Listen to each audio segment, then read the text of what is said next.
Last week, we left off wondering, where did Walt's attention go to? Well, it was the 1960s, and the New York's World Fair was about to begin. As we know, Walt was really interested in creating pavilions for the fair.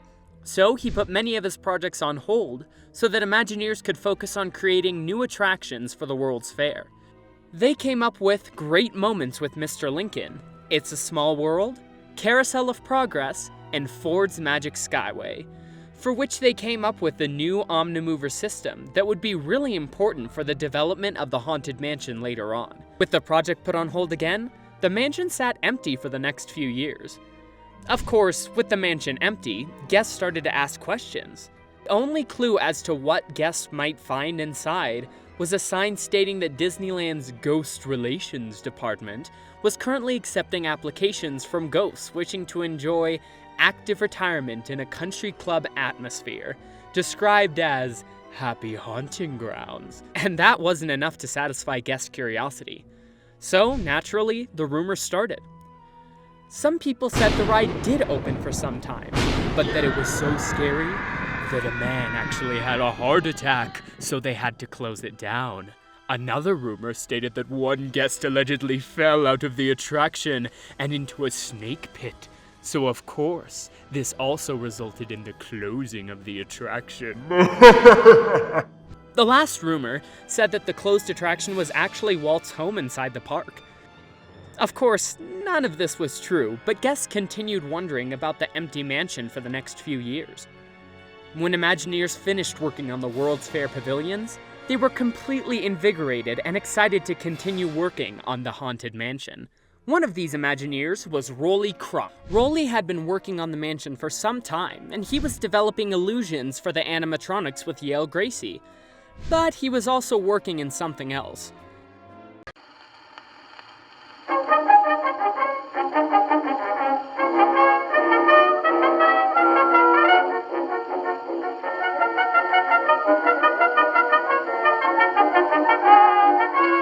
Well, hello there. Did you guys call for some British voiceover? Well, here we go.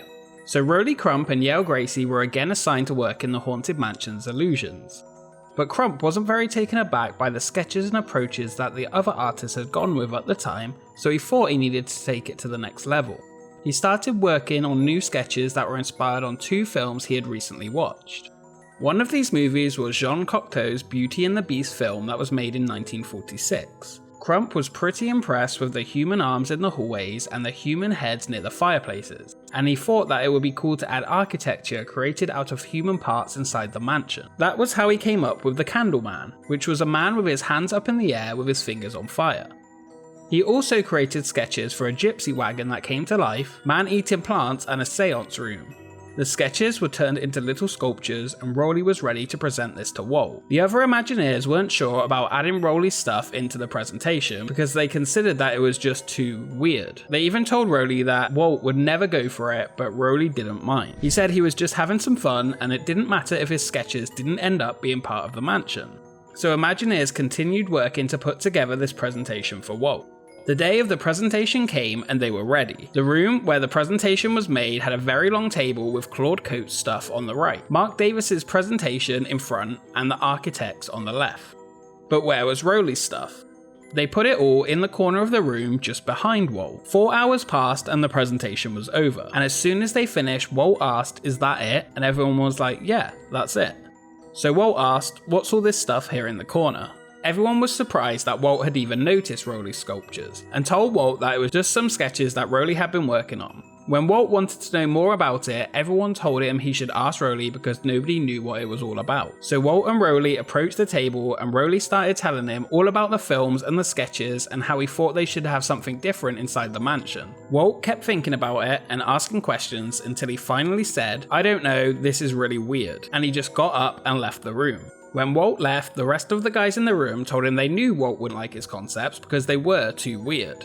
Rolly just said it was alright because he had lots of fun. The very next morning, Walt was sitting on Rolly's chair at 7:30 in the morning, wearing the same clothes he had been wearing the day before. When he saw Rolly, he told him that he had not had an ounce of sleep the night before because of all those sketches and concepts he had shown him. When Rolly started to apologise, Walt stopped him and let him know he had thought of a way of using them all.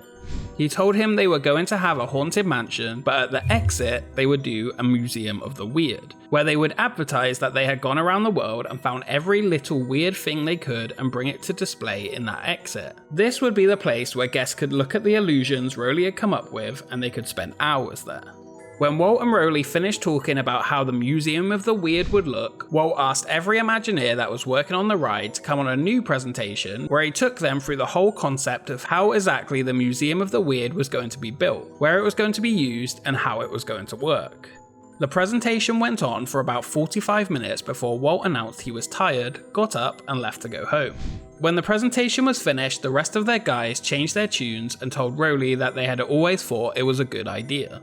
Work continued on the Museum of the Weird, and it was even shown in Disneyland's 10th anniversary, a 1965 episode of Walt Disney's Wonderful World of Color, where Walt Disney showed viewers and Disneyland ambassador Julie Reams plans for upcoming attractions. Sadly, the museum did not end up being in the plans of the Haunted Mansion, but Rowley remembers that while working on this and other illusions for the mansion, he and Yale Grace were given an entire warehouse to put all their developments and illusions in while they worked on them. So one day they got a call from personnel. They asked if they could leave the lights on when they left the warehouse because the janitors thought it was pretty spooky inside there. So naturally they said yes, and then proceeding to rig the room to prank the janitors, so that when they came in there would be a chain reaction and every ghost and monster that they had would go off. Of course, the next day they got another call from personnel letting them know the janitors were never coming back and that they would have to clear their own warehouse from now on.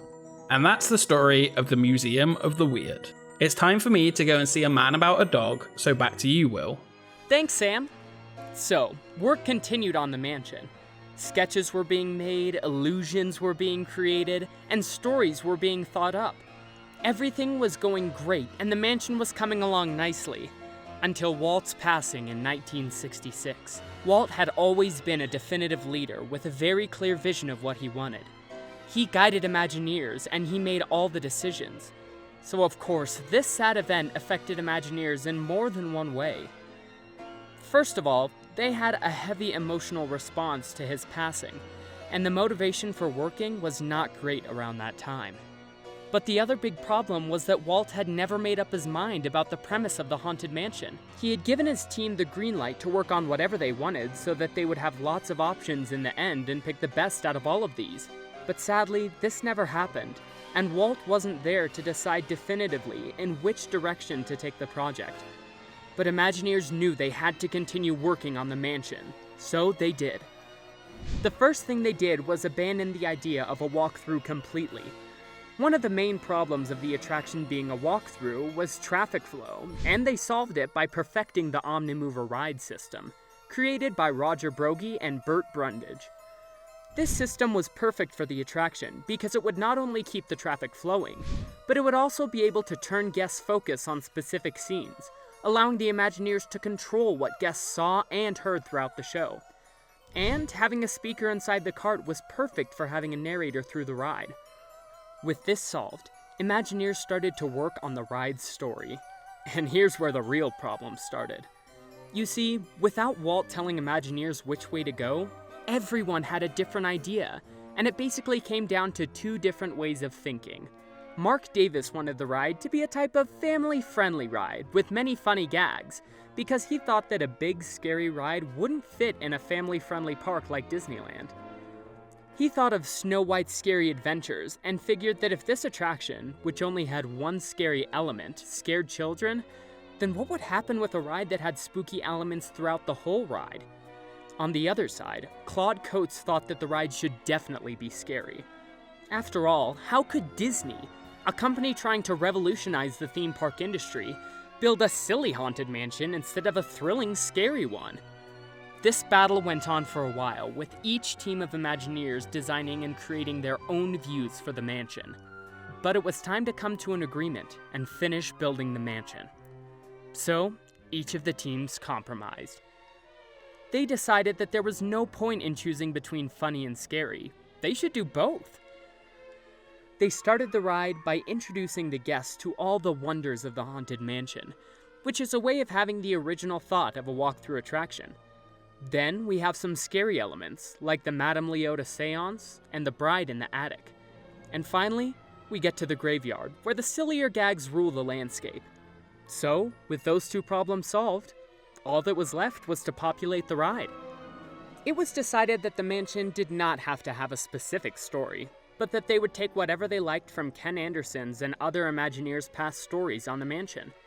That's how we got Master Gracie hanging at the beginning of the ride, the bride in the attic, the foolish mortals, the ghost host, and many more things planned for the mansion. Raleigh Crump and Yale Gracie were in charge of creating the illusions, characters, and animatronics for the ride. They came up with lots of characters and animatronics. One of these was the Hatbox Ghost. The Hatbox Ghost was designed by Mark Davis and developed by Yale Gracie. He had a skeletal face, a shiny gold tooth, a thickly bunched coat, and carried a cane in one hand and a hatbox in the other.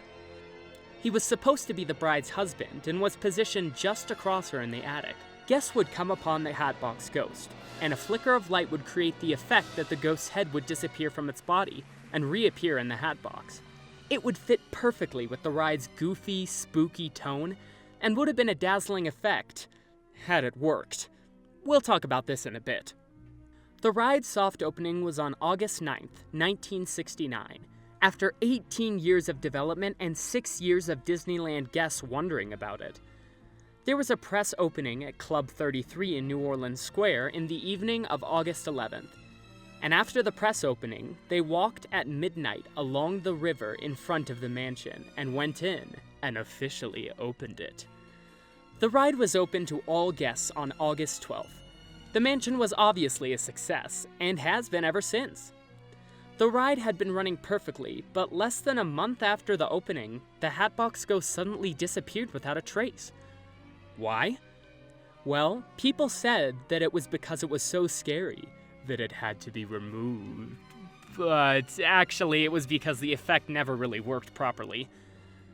After its removal, the Hatbox Ghost only existed in a series of promotional photos, early renderings, and in the memories of early Haunted Mansion visitors, but it was not seen after that for a very long time. Now, while the mansion was being built, Walt Disney World was already being planned, and a Haunted Mansion ride was on those plans.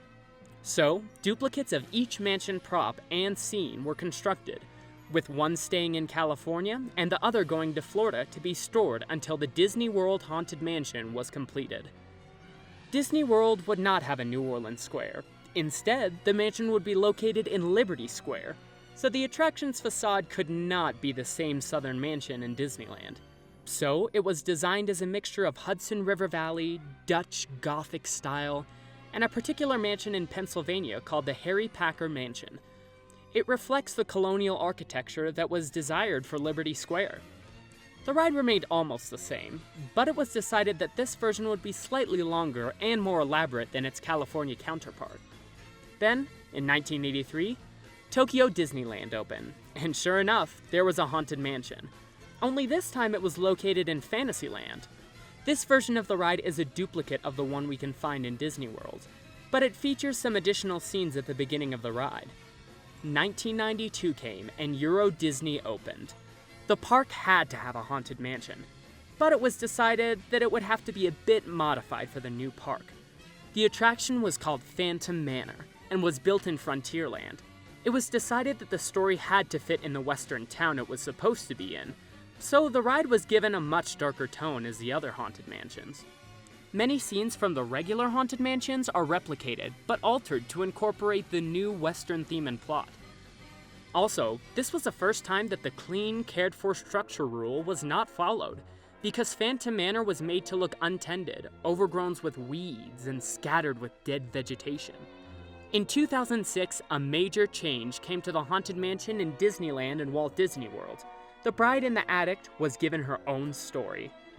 She changed from being a victim to becoming a Black Widow. Her name is Constance Hatchaway. She was a beautiful woman who wanted to obtain wealth and luxury, so she married several rich men. We can see, while going through the attic, scattered and stacked wedding gifts, along with portraits of Constance and her husbands. In each portrait, the husband's head disappears, showing how she beheaded them so she could claim their inheritance. If you look closely at various wedding pictures, you'll see that the pearls around Constance's neck get more extravagant with each groom. She was never caught and died in the mansion, so she stayed there forever in the attic. Constance is voiced by actress Kat Cressida, who once worked at Disneyland as a tour guide on the Storybook Land canal boats. In 2013, Mystic Manor opened in Hong Kong Disneyland. This attraction is kind of a counterpart for the Haunted Mansion attractions in other Disney parks, but due to differences in traditional Chinese culture, Mystic Manor has a lighthearted, fantasy-based theme with no references to departed spirits or the afterlife. The ride tells the story of Lord Henry Mystic and his monkey Albert. Having recently acquired an enchanted music box, Albert opens the box and brings everything inside the house to life. And then, after many years, on April 10th, 2015, it was officially confirmed that the Hatbox Ghost figure would finally return to Disneyland's Haunted Mansion in May 9th, 2015, as part of Disneyland's 60th anniversary celebration. The new Hatbox Ghost appears at the end of the attic scene, and this time, the effect works perfectly. The set dressing around him also includes a cart holding 4 hat boxes, with him holding the 5th, possibly suggesting that he was an accomplice of Constance's before she axed him off, or that he was one of her 5 unfortunate husbands. Now a complete refurbishment of Phantom Manor in Disneyland Paris is being made. The ride closed down in December 2017 and won't be opened again until early 2019. Refurbishment of the attraction includes new scenes, animatronics, and a complete refresh of the facade. We can't wait to see what the Imagineers come up with. And that's the story of the Haunted Mansion. Now, let's go check how Parker's doing with his at-home Haunted Mansion construction. Hey, well, my own Haunted Mansion is coming along nicely. I'm still missing a few things, but I just got this awesome Foolish Mortal sign from Ye Old Prop Shop, and I'm definitely thinking about ordering some more, like this Servants' Quarters one, or even a personalized one with my name on it. Check out their store to get some for yourself. We would like to thank all our Patreons. If you want to check out our Patreon rewards, follow the link. Here's this week's shirt, and we're doing a new giveaway. For a chance to win, be sure to follow us on Instagram at FastpassFacts and leave a comment below with the hashtag MansionPart2 also. Congratulations to week's winner Ben Jacobs. And here's a link to our online store. Thank you for all the support, Fastpass fam, and see you next time, where I'll tell you about a very special Disney character.